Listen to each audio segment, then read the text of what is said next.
Que se passe-t-il quand un monde figé dans la glace depuis des millénaires commence à fondre? C'est suite à une explosion générant un immense cratère en Sibérie que les scientifiques ont compris. Le sol a explosé. Impossible, ça ne peut pas être vrai. Le permafrost, qui représente 25% des terres émergées de l'hémisphère nord, contient un gaz 28 fois plus puissant que le CO2, le méthane. Des scientifiques ont découvert que le permafrost contenait un stock de 1600 milliards de tonnes de carbone, l'équivalent de 2 fois la quantité actuelle présente dans notre atmosphère. Si le permafrost venait à fondre entièrement, il y aurait de quoi plonger notre planète dans un climat complètement invivable. Et pourtant, le GIEC ne prend pas en compte cette menace dans les modèles climatiques. Et ce n'est pas intégré dans les modèles climatiques. Pire encore, la fonte du permafrost va libérer des virus gardés intacts dans la glace depuis des milliers, voire des millions d'années. Des virus d'une époque ancienne, des virus contre lesquels nous ne sommes pas immunisés. Le permafrost, une bombe climatique et biologique. Bon, une jolie intro aux catastrophistes. Tout n'est pas complètement vrai dans ce que je viens de dire. Il y a parfois un manque de nuances, on va dire. Des intros comme ça pullule sur le net. Heureusement qu'il y a quand même quelques chaînes auxquelles on peut se fier. Que se passe-t-il quand un monde figé dans la glace depuis des millénaires commence à fondre? Va falloir s'y habituer, hein. Il n'y a pas que du bon sur Arte. Loin de là. Reprenons depuis le début.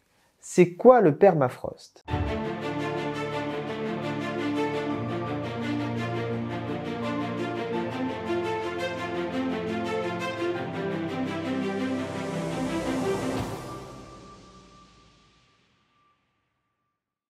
Le permafrost. En français, on l'appelle le pergélisol, mais ça fait un peu ringard comme appellation, je trouve. Mais au moins, ça a le mérite de définir qu'il s'agit d'un sol. Un sol gelé en permanence. Comme c'est un sol, on ne parle pas de fonte du permafrost, mais de dégel du permafrost. En fait, le permafrost ressemble plus à une pizza surgelée qu'à un glaçon. Mais c'est vrai, on voit très souvent la fonte du permafrost, même sur Wikipédia d'ailleurs, on a la fonte du permafrost, mais faites gaffe parce qu'il y a vraiment des scientifiques que ça énerve. Il peut se présenter sous plusieurs formes, ça c'est du permafrost, ça c'est du permafrost, et ça aussi c'est du permafrost. Ça ressemble à des terres normales ton truc là. Et oui, parce que le permafrost est en profondeur, donc en général on ne le voit pas directement. Mais il y a des exceptions, comme par exemple ici dans des zones d'affleurement. Le dégel du permafrost peut aussi donner lieu à des effondrements, ce qui pose d'ailleurs de gros problèmes au niveau des infrastructures. Ici, c'est le célèbre cratère de Batagaïka. En abattant la forêt, on a changé le bilan d'énergie à la surface, le permafrost s'est réchauffé, la glace a fondu, donnant lieu à un effondrement particulièrement spectaculaire. Ces zones aussi sont typiques d'une fonte du permafrost. C'est ce qu'on appelle des thermokarstes. On y reviendra plus tard. Et il se trouve en Arctique le permafrost, c'est bien ça? En tout, il y a 22 millions de kilomètres carrés de permafrost. 25% des terres de l'hémisphère nord sont du permafrost, et ça monte à 50% au niveau de la latitude 60 degrés nord. Donc effectivement, il y en a beaucoup dans l'Arctique, en Sibérie, en Alaska et dans le nord canadien. Et quand on évoque le permafrost, en général c'est surtout de ça qu'on parle. Mais il y en a aussi en Antarctique et dans les massifs montagneux, comme l'Himalaya ou même les Alpes. Et genre, il y en a pas en Bretagne? Si, sûrement, mais j'imagine qu'ils n'avaient pas une résolution suffisante. Je vois pas d'autres explications. Bon, et donc, comme tout le reste, ça fond. Enfin, ça dégèle. Exact, d'autant que sa localisation arctique le rend d'autant plus vulnérable. Ah bon, bah pourquoi ça? T'as jamais entendu parler de l'amplification arctique? Tu sais que l'augmentation moyenne de la température à la surface de la Terre, c'est à peu près 1,1 degré Celsius. Mais c'est une moyenne. Il y a des disparités hyper importantes en fonction des zones géographiques. Par exemple, la température augmente plus au-dessus des terres qu'à la surface des océans. Et elle augmente aussi beaucoup plus au niveau des pôles, et notamment du pôle Nord. On estime que le réchauffement est 2 à 4 fois plus important au pôle Nord. Ah oui, effectivement, c'est assez net. Et on sait pourquoi c'est comme ça? Bon, c'est un peu compliqué en fait, mais il y a un des mécanismes qui est facile à expliquer. C'est celui de la rétroaction de l'albédo. Vous savez, si vous suivez la chaîne, on en parle régulièrement, une partie de l'énergie qui arrive sur Terre est réfléchie directement vers l'espace. Donc c'est comme si cette énergie n'était jamais arrivée sur la planète. Actuellement, environ 30% de cette énergie est effectivement réfléchie. C'est l'albédo. Toutes les surfaces ont un certain albédo, et plus la surface est claire, et plus l'albédo est important. Donc les glaces ont un très fort albédo. Mais comme la banquise fond de plus en plus, elle laisse place à l'océan qui est en dessous, qui a un albédo beaucoup plus faible, donc au fur et à mesure que la banquise disparaît au pôle Nord, l'albédo diminue. Donc cette zone absorbe plus de chaleur, donc il fait encore plus chaud. Après, il y a aussi des histoires de courants océaniques, de transport de la chaleur, de formation de nuages, d'échappement du rayonnement vers l'espace. Bref, il faudrait sûrement une vidéo pour traiter le sujet. Et donc le permafrost dégèle en Arctique. En fait, comme on peut le voir sur ce graphique, on a mesuré la température du permafrost à plusieurs endroits dans le monde. Il se réchauffe un peu partout, y compris en dehors du cercle polaire. Ah mais ça passe pas au-dessus de 0 degré, donc ça dégèle pas finalement. Ça, ce sont des moyennes annuelles, mais il arrive que la température passe au-dessus des 0 degrés, et que le permafrost dégèle. Sur cet autre graphique, on peut voir que les surfaces de permafrost ont déjà diminué, et on prévoit que ça va continuer à l'avenir. Et évidemment, plus nos émissions de gaz à effet de serre sont importantes, et plus le permafrost va disparaître.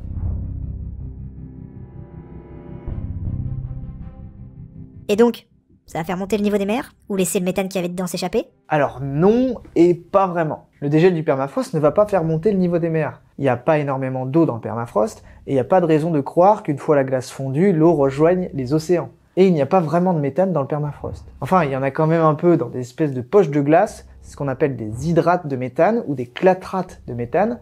Il y en a plein dans l'océan, et effectivement, il y en a un petit peu dans le permafrost. Et d'ailleurs, quand ces poches de méthane sont libérées et remontent en surface, c'est ça qui forme les fameux cratères qu'on a vus en début de vidéo. Et c'est aussi avec ça que des scientifiques s'amusent un petit peu parfois.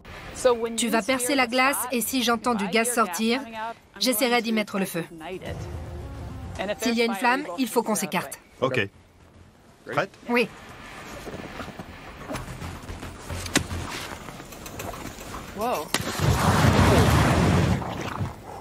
Mais il n'y en a pas tant que ça par rapport à ce qui inquiète vraiment les scientifiques, le carbone qui est stocké dans les sols. Le permafrost est un sol constitué par l'accumulation de matière organique, principalement des végétaux qui se sont développés mais qui n'ont pas été décomposés.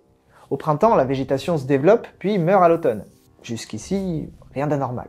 En général, cette matière organique est décomposée par des micro-organismes et le carbone est recyclé. Mais dans les zones de permafrost, le sol peut atteindre moins 15, moins 20 degrés. Il fait beaucoup trop froid pour que des décomposeurs s'occupent de cette matière organique. Du coup, année après année, les couches de matière organique se sont accumulées pendant des milliers d'années et constituent un stock de carbone très important. Attends, du carbone? Pourquoi tu nous parles de carbone d'un coup? On était sur le méthane là. Je sais qu'il y a des atomes de carbone dans les molécules de méthane, mais là tu confonds tout. Et non, c'est pour ça que je te disais qu'il n'y a pas de méthane dans le permafrost. Il y a du carbone. Mais t'as raison, ça mérite quelques explications. Les êtres vivants contiennent tous du carbone. Nos sucres, nos lipides, nos protéines, notre ADN, à peu près tout ce qui nous constitue contient du carbone. Du carbone qu'on qualifie d'organique, puisqu'il fait partie d'organismes vivants. Le CO2 et le méthane contiennent aussi du carbone. Mais là, on parle de carbone inorganique. Mais lorsque le permafrost dégèle, l'activité microbienne peut reprendre, et le carbone organique des végétaux, qui se sont accumulés depuis super longtemps, peut être transformé soit en CO2, soit en méthane.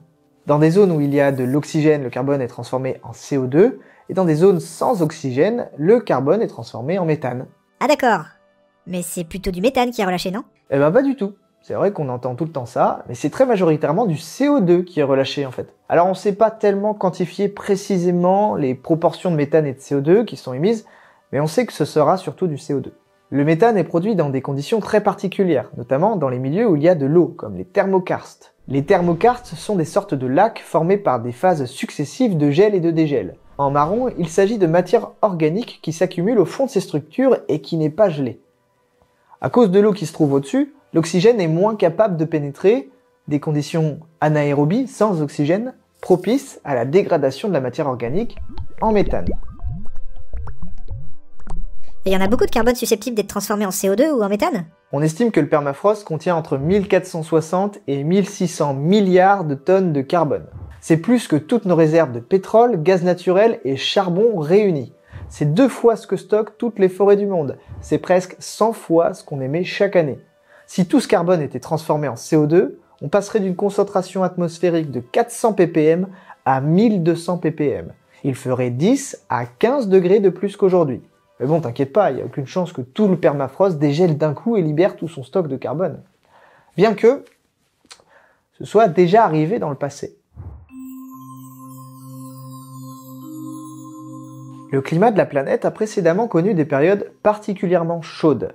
C'est ce qu'on appelle des événements hyperthermaux. Le plus important s'est déroulé il y a environ 56 millions d'années.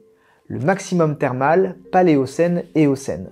Les concentrations atmosphériques de CO2 sont passées de 500 ppm à près de 2000 ppm très rapidement. Enfin très rapidement, l'échelle est en millions d'années, donc quand je dis d'un coup, c'est quand même très long à notre échelle. On a généralement supposé que cette augmentation de carbone atmosphérique pourrait être liée à la déstabilisation de gigantesques poches de méthane, piégées au fond des océans, les fameux hydrates de méthane dont je parlais tout à l'heure. Mais les modèles ne sont pas très concluants, et il est peu probable que ce processus ait suffi à relarguer de telles quantités de carbone dans l'atmosphère. Une autre étude a tenté de modéliser le dégel du permafrost à cette époque. Voici à quoi ressemblait notre monde il y a 56 millions d'années, lorsque les concentrations de CO2 étaient faibles. Enfin 900 ppm. C'est quand même 2 fois plus qu'aujourd'hui. Tout est relatif. À l'époque, notre monde était très différent. Le passage de Drake entre l'Amérique du Sud et l'Antarctique était beaucoup plus petit. L'Australie était encore connectée à l'Antarctique. L'isthme de Panama était ouvert, ce qui fait que le courant océanique autour de l'Antarctique, le courant qui isole actuellement thermiquement l'Antarctique, n'existait pas, et que par conséquent, les calottes glaciaires de l'Antarctique et du Groenland n'existaient pas non plus. Il n'y avait pas de glace en Antarctique, ça paraît ouf. Par contre, le permafrost existait déjà, et d'ailleurs la grande majorité se trouvait en Antarctique. 22 millions de kilomètres carrés de permafrost, c'est à peu près autant qu'aujourd'hui en termes de surface. Au-dessus de ce permafrost, il y avait des forêts boréales. Et puis, à 2680 ppm, dans un climat donc beaucoup plus chaud, la forêt boréale est remplacée par une forêt tempérée, et la quasi-totalité du permafrost a disparu. Le carbone qui était piégé dans le permafrost, la totalité de ce carbone s'est retrouvée dans l'atmosphère et a vraisemblablement largement contribué à ce pic de CO2 il y a 54 millions d'années. Et puis comme on était loin d'être né, c'était pas notre faute, mais vraisemblablement à cause des paramètres orbitaux de la planète, un peu comme les ères glaciaires et interglaciaires plus récentes. Avançons un petit peu dans le temps et revenons à la fin de la dernière période glaciaire justement, il y a 20 000 ans. Comme pour toutes les périodes glaciaires du Pléistocène, c'est l'orbite terrestre par rapport au Soleil qui initie ces périodes. Lorsque plus d'énergie solaire parvient à l'hémisphère nord de la planète, la Terre se réchauffe. Mais le surplus d'énergie solaire dont je parle est loin d'être suffisant pour expliquer de grosses variations de température. Il existe en réalité des mécanismes amplificateurs de ce signal. L'un d'entre eux est bien connu, c'est la fonte de la calotte glaciaire dans l'hémisphère nord. C'est la même histoire que tout à l'heure avec l'albédo. Si la glace fond, il y a moins d'énergie solaire qui repart dans l'espace et donc la Terre se réchauffe. Mais ça encore, ce n'est pas suffisant pour expliquer le réchauffement du climat à la sortie de la dernière ère glaciaire. Vous avez ici en noir les concentrations de CO2 atmosphériques mesurées dans la glace. En rouge, il s'agit d'une modélisation des concentrations de CO2. C'est pas dingue ton truc. La courbe rouge suit pas vraiment la courbe noire en fait. Eh bien ça, c'est parce que ce modèle ne prend pas en compte l'effet du permafrost. Lorsqu'on prend en compte, en plus de tout le reste, le permafrost, c'est la courbe verte. On colle déjà beaucoup mieux à la réalité. Ça permet de combler les 25 ppm qu'il manquait. Et 25 ppm sur les 100 au total, ça veut dire quand même que le permafrost est responsable pour un quart de la sortie de la période glaciaire. Ouais, c'est vrai, c'est mieux un temps, mais après c'est pas si ouf non plus. Regarde là, cette baisse de CO2 un peu bizarre. Alors ça, c'est ce qu'on appelait the mystery interval. On sait aujourd'hui que ce refroidissement momentané est lié à la libération d'eau douce par les calottes glaciaires dans l'océan Atlantique Nord. Quand on prend ce paramètre en compte, le modèle bleu donc, on arrive à des résultats concluants jusqu'à moins 10 000 ans. Après, je sais ce que tu vas me dire que le modèle il continue à pas être bon après moins 10 000 ans, mais là en fait les modèles ils sont vraiment faits pour déterminer cette période entre moins 20 000 et moins 10 000 ans. Tout ça pour dire que, dans le passé, le permafrost a joué un rôle déterminant dans la régulation des gaz à effet de serre, et donc dans la régulation du climat. S'il a joué un rôle dans le passé, il pourrait aussi avoir un rôle dans le réchauffement actuel. Pour le savoir, on utilise encore une fois des modèles, parce que oui, les modèles climatiques actuels prennent en compte la fonte du permafrost. Si aujourd'hui on sait avec certitude que du CO2 et du méthane sont dégagés par certains sites, il est très difficile de généraliser ça à l'ensemble des 22 millions de kilomètres carrés que compte le permafrost. Surtout que les permafrosts sont hyper hétérogènes. Autrement dit, il est très difficile de prévoir les quantités de CO2 et de méthane qui pourraient être dégagées par le permafrost à l'avenir. Il y a beaucoup de processus à l'œuvre. Par exemple, je vous ai dit tout à l'heure qu'il fallait qu'il n'y ait pas d'oxygène pour que du méthane soit produit. Sinon, c'est du CO2. Mais il faut aussi qu'il y ait des micro-organismes capables de produire ce méthane. Et selon les régions, c'est pas toujours le cas. Il y a aussi des bactéries qui sont capables de consommer du méthane. Parfois beaucoup. Une étude en Finlande a montré que 80% du méthane fabriqué dans un lac était consommé par des bactéries avant d'atteindre la surface. Donc une partie de ce qui pourrait être produit dans le permafrost pourrait ne jamais arriver jusqu'à l'atmosphère. D'un autre côté, l'augmentation de température favorise la croissance de certains types de végétation, comme par exemple le bouleau glanduleux qui envahit la toundra lichéneuse. Et le bouleau stocke plus de CO2 que le lichen, donc ça va plutôt avoir un effet qui diminue la quantité de CO2 dans l'atmosphère. Ce sont juste quelques exemples, mais vous voyez que c'est très difficile d'estimer comment et combien un dégel du permafrost peut relâcher de gaz à effet de serre. Mais on a quand même des chiffres dans le dernier rapport du GIEC. Il prévoit que pour chaque degré supplémentaire, il y aura un relargage de 18 milliards de tonnes de carbone pour le CO2 et de 2,8 milliards de tonnes de carbone équivalent pour le méthane. C'est en carbone équivalent, hein, donc le fait que le méthane soit plus réchauffant que le CO2, c'est déjà pris en compte. À titre de comparaison, nous émettons chaque année environ 12 milliards de tonnes de carbone. Pour chaque degré supplémentaire, on aurait donc l'équivalent d'une année et demie d'émissions. Autrement dit, à défaut d'être négligeables, les émissions liées au dégel du permafrost pourraient rester, on va dire, relativement faibles. Seulement voilà, quand il s'agit des émissions du permafrost, il y a un mot qui ressort, incertitude. Les valeurs que je vous ai données sont des moyennes, mais leurs incertitudes sont très élevées. Pour chaque degré supplémentaire, on pourrait en fait avoir un relargage entre 3,1 et 41 milliards de tonnes de carbone pour le CO2, et entre 0,7 et 7,3 milliards de tonnes de carbone pour le méthane. Donc vous voyez que même si on améliore toujours les modèles, que le GIEC prend de plus en plus de paramètres en compte, il reste quand même une large incertitude. Et d'ailleurs, le GIEC précise que s'il est clair que le dégel du permafrost va se poursuivre, l'amplitude et le timing de ces changements sont évalués avec une confiance moyenne. Avec une faible confiance, tu veux dire? Tu sais pas lire ou quoi? Parmi les processus qui ne sont pas pris en compte par les modèles utilisés par le GIEC, alors non pris en compte parce que mal connus ou connus de façon trop récente, j'aimerais vous parler des mécanismes identifiés par l'équipe de Florent Dominé qui étudie l'impact de la végétation sur la fonte du permafrost, sur le dégel du permafrost.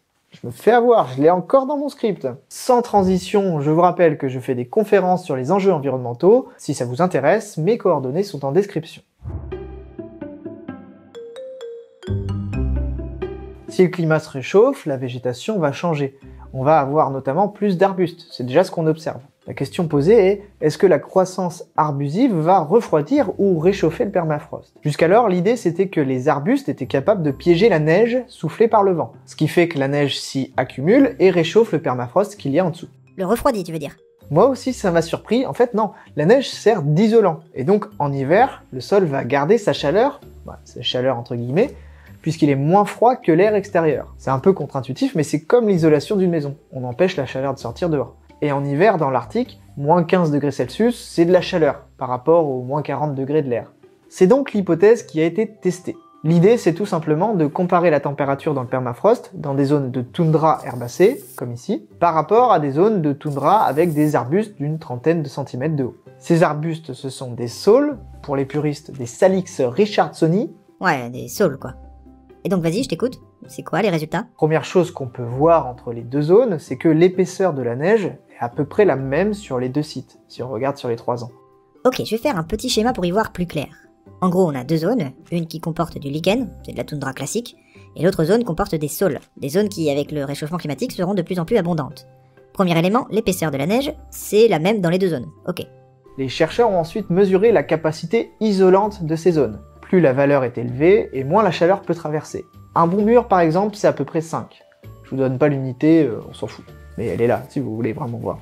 Et ce qu'on peut voir, c'est que la neige présente là où il y a des saules est nettement plus isolante que la neige présente sur la toundra. Ah ouais, pourquoi ça? Pourquoi? Parce que les saules protègent la neige du vent, et du coup la neige est moins tassée par le vent. Et une neige moins tassée, c'est un peu comme un duvet, c'est plus isolant parce qu'il y a plus d'air à l'intérieur. Donc, si j'ai bien compris, en hiver, l'air est plus froid, donc la chaleur du permafrost tend à sortir vers la surface, mais comme la neige est plus isolante là où il y a des saules, elle peut moins sortir, et donc, logiquement, le permafrost est plus chaud là où il y a des saules. Haha, je suis trop fort en fait. Eh ben pas du tout, figure-toi. Le raisonnement est correct, mais non. La température est en fait plus faible en hiver dans les zones avec des saules. Sur ce graphique, on peut voir la différence de température entre les deux types de permafrost. Si la courbe noire est en dessous de la courbe bleue, ça veut dire que la température du permafrost où il y a des saules est plus froide. Si elle est au-dessus, c'est l'inverse. Donc, il fait plus froid là où il y a des saules. C'est pas logique. Moi je crois que tes scientifiques ils ont fumé quelque chose, hein. En fait je suis à peu près sûr que c'est parce qu'il faisait plus froid là où il y avait des saules. C'est simple comme bonjour. L'air est plus froid, donc il fait plus froid. Je sais que les zones sont pas hyper éloignées, mais si c'est comme en Bretagne, c'est tout à fait possible. Figure-toi que les chercheurs, même si c'est vrai que leur passe-temps c'est d'aller dans des régions coupées du monde et remplies de moustiques pour faire des expériences, Ils sont pas complètement débiles. Ils ont pris en compte cette différence de température. Bon, elle était minime de toute façon, mais ils l'ont prise en compte. Bon, et au printemps, c'est l'inverse, non? La température est plus importante là où il y a des sols. Non, je te jure. Je sens que tu vas me sortir une explication à la con. Eh bien l'idée, c'est que comme le bois gelé est un très mauvais isolant, les arbustes agiraient comme des ponts thermiques. En hiver, sans soleil, les arbustes conduiraient la chaleur du sol vers l'extérieur, donc ils se refroidiraient. Mais au printemps, avec le retour du soleil, selon le même principe, les arbustes conduiraient la chaleur du soleil vers le permafrost. Donc en hiver, le permafrost perd sa chaleur, et en été, il récupère de la chaleur, par rapport à une toundra licheneuse. Bon, ça c'est juste une hypothèse, et pour la vérifier, les chercheurs ont tenté de modéliser tout ça, et voici le résultat. En noir, ce sont les mesures réelles, et en bleu, la modélisation des températures en prenant en compte la neige seulement. Et ça colle pas tellement. Par contre, si on rajoute à ce modèle la modélisation de cet effet de pont thermique, des saules, eh bien on explique beaucoup mieux les températures mesurées. Et avant que tu demandes, au printemps les deux modèles déconnent, mais c'est normal, selon les auteurs, c'est parce que la fonte de la neige n'a pas été modélisée ici. Ce phénomène qui a été mis ici en évidence, et d'autres qui sont publiés régulièrement, ne sont pas inclus tout de suite dans les modèles climatiques. Et il y a probablement plein de mécanismes qu'on connaît pas encore, et c'est pour ça qu'on a pas mal d'incertitudes. Parmi les mécanismes non intégrés dans les modèles du GIEC, on peut citer les incendies. Avec le réchauffement climatique, on s'attend à avoir plus de feux dans l'Arctique, ce qui va non seulement relâcher plus de CO2 piégé dans les arbres, mais également accélérer le dégel du permafrost. Il faut savoir que le permafrost se trouve dans des zones quand même très isolées, pas facile d'accès, il y a plein de moustiques, apparemment c'est pénible, donc on manque encore de données sur le sujet, et c'est pour ça que le GIEC parle d'une confiance moyenne en ces modèles, et notamment sur le timing et l'amplitude du dégel du permafrost, et des émissions de gaz à effet de serre associées. Mais entre nous, ce qu'on pourrait apprendre de plus sur le permafrost, c'est intéressant, mais ça ne change pas nos objectifs qui restent les mêmes, baisser nos émissions de gaz à effet de serre au plus vite. Voilà, c'est tout ce que j'avais à dire sur le permafrost, n'oubliez pas de vous abonner et... Excuse-moi, mais vu le logo de ta chaîne, tu vas quand même pas boucler une vidéo sur le permafrost sans évoquer les virus, j'espère. Tania? Mais c'est Tania, sérieux! Bah voilà une vulgarisatrice de talent qui traite de sujets vraiment intéressants. Depuis le temps que je rêve de faire une collab avec elle. Mais l'autre con, il parle que d'environnement sans arrêt là. Y a même plus de place pour un petit virus. Salut Tania! Tu tombes super bien, j'avais justement très envie de parler de virus. Parce qu'il paraît qu'il y en a des bien vénères dans le permafrost. Il y aurait complètement moyen de refaire une petite séquence catastrophiste comme l'intro de cette vidéo, en présentant le permafrost comme une bombe à virus, prête à nous exploser au visage, libérant des fléaux comme la variole, la grippe espagnole ou d'autres maladies terribles et méconnues, revenues du fond des âges. Mais a priori, le but de cette chaîne, c'est de faire du contenu sérieux, pas du putaclic, donc prenons les choses dans l'ordre. Oui, le froid conserve les virus. D'ailleurs, pour préserver des échantillons en laboratoire, on les congèle. Et oui, le permafrost est plein de vieux virus, notamment parce qu'il est plein de vieux cadavres, d'humains ou d'animaux morts en étant infectés. Y compris par des trucs sympas comme la variole et la grippe espagnole. Tout ça est vrai, mais pour savoir si ça justifie de s'inquiéter, il faut se poser deux autres questions. Dans quel état seront vraiment ces virus si le permafrost dégèle? Et quelle chance auront-ils de trouver un organisme à infecter? Il y a deux paramètres qui influencent la conservation des virus congelés. D'une part, leur structure, certains virus étant plus robustes que d'autres, et d'autre part, leurs conditions de stockage. On sait qu'en laboratoire, on peut préserver certains virus pendant des décennies, même si la quantité de particules virales encore infectieuses dans les échantillons diminue avec le temps. Et les plus vieux virus encore infectieux récupérés dans du permafrost avaient environ 50 000 ans. Mais ne paniquez pas tout de suite. Même s'ils appartiennent à des familles virales différentes, tous les virus zombies ranimés à partir de permafrost partagent les mêmes caractéristiques. Ils sont très gros, on parle d'ailleurs de virus géants. Et qui les a découverts? Ok, j'arrête. Ils ont un génome particulièrement long, composé d'ADN, et surtout, ils infectent des amibes. Ça limite les données sur lesquelles s'appuyer, mais les chercheurs ne sont pas fous. Ils ne s'amusent pas à tester les capacités d'infection de tout ce qu'ils trouvent dans le permafrost. Bon.